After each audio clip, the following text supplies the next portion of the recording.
նախ եւ առաջ ասեմ, որ մեր կազմակերպությունը երբ ստեղծվեց, ընդհանրապես մենք երկու հոգի էինք, որ աշխատում էինք այնտեղ։ Իհարկե որոշ տեղեկություն կար, որ այսպիսի բան է բացվել եւ այլն,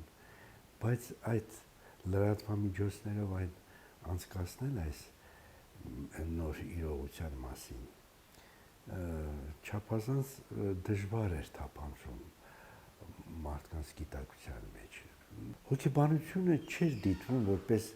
բուժական մեթոդ, այսինքն բժշկական բնույթի ինչ-որ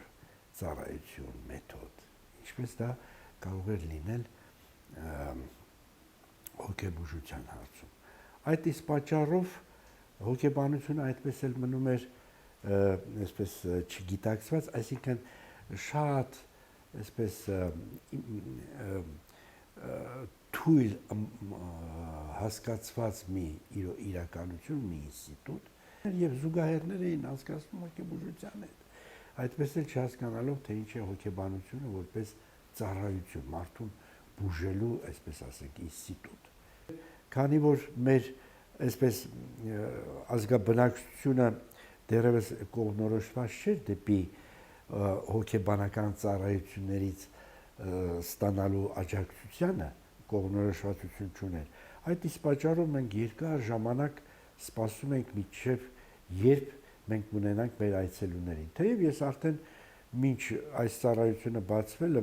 արդեն ես այցելուների հետ աշխատում էի, արդեն ունեի պատրաստի, ես իրենց այստեղ էի հրավիրում եւ այսպես քայլ առ քայլ կամաց մենք սկսեցինք աշխատանք տանել, նաեւ ինչ որ քննարկել, վերապատրաստվել,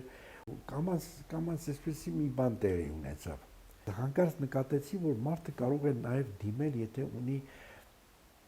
ինչ որ կյանքում ունեցած խնդիրներ, աշխատանքային բնույթի, երբ աշխատանքից դուրս է գալիս, հեռանում է, թոշակի է անցնում, խնդիրներ է ունենում։ Այդ իսկ պատճառով ընտանիքում ինքը տեսնում է, որ աստիճանաբար մեկուսանում է, մի տեսակ ուշադրության պակաս է զգում եւ ընկնում է դեպրեսիվ հոգեկան վիճակի մեջ։ Այդ իսկ պատճառով արդեն նկատում էին, որ պետք է դիմել հոգեբանին։ Ինչու՞ չէ, մենք նաեւ տունայց ծառայություններ էինք ունենում։ Ասենք, պատկերացրեք, որ մահվան շեմին է գտնվում, անձը ասում է, եթե կարելի է ինձ հոգեբան, զանգում էին մեր ծառայություն, քանի որ մենք արդեն գրանցում ունեինք, ճանաչում էին, գիտեին, զանգում եւ ասում էին, եթե կարելի է ինձ ուղարկեք հոգեբան։ Եվ ինչ է, եւ անդադ ես մտածում եմ, մարդ, որ արդեն ինքը գիտի, որ կյանքից հեռանում է, թե ինչու է հոգեբանի բան։ Սովորաբար ասեք, թե պետք է կանչեին, հրավիրեին ու քահանային, չէ՞։ Այդ դա ընդունված դարերի մշակույթ է, ընդունված, անում են այդպիսի բանը եւ եկեղեցին դա շատ մեծ հզոր ինստիտուտներից մեկն է մեր սոցիալական։ Բայց ինչու հոգեբանի։ Այնուամենայնիվ ես ուզեցա հարցնել, պարզվում է, որ իրենք երբ վախենում են հեռանալ այս կյանքից,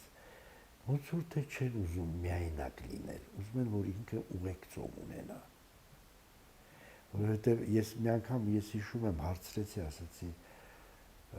ասացի, բայց ի՞նչն է ձեզ վախեցնում։ Ու ասում է, որ մահից վախենում եմ, այնտեղ եղած խավարից եմ վախենում։ Այսինքն, եթե ես իրեն օգնեմ, խավարը կարծեք թե կնահանջի։ Դա այնքան մանկական զգացողություն է, զարմանալիորեն, որ իսկապես երեխաները, որ մթից վախենում են, ասում են մայրիկ, ձեռքդ տուր, երբ պարկած է լինում, եւ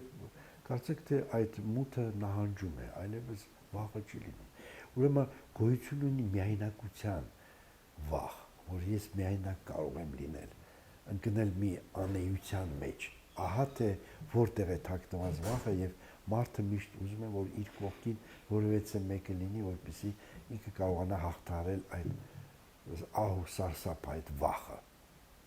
Տեսնում եք, այդ միայնակության վախը մանկության շրջանից մենք այսպես մեզ հետ մեր ներսում տանում ենք, ասես մեր փոքրիկի հետ միշտ մենք ապրում ենք, այդ փոքրիկը մեր ներսում է եւ այդ վախը նույնպես մեր ներսում է։ Մենք իհարկե շատ մեծ դժվարություններով, բայց կարող եմ ասել, որ կայացած ինստիտուտ ենք համարվում սոցիալական։ Սա իսկապես կայացած ինստիտուտ է։ Բայց իհարկե դեռ անելիքներ շատ ունենք, երազանքներ ունենք անշուշտ։ Այդ երազանքները ես չեմ ուզում հիմա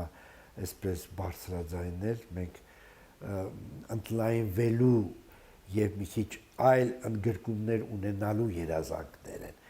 որի մասին երևի թե խոսենք այն ժամանակ, երբ դա իրականություն կդառնա։ Գիտեք ինչ կա, երբ մենք ստեղծում էինք, մենք այսպես ասանք կուրս չենք ծեծում, ասում, այ տեսեք ինչեր ենք անում եւ այլն եւ այլն։ Ոչ, նման բան գոյություն չուներ։ Պետք է աշխատել, ստեղծել եւ մենք դա անում էինք մեր ուժերով եւ մեծ զոհողությունների գնով։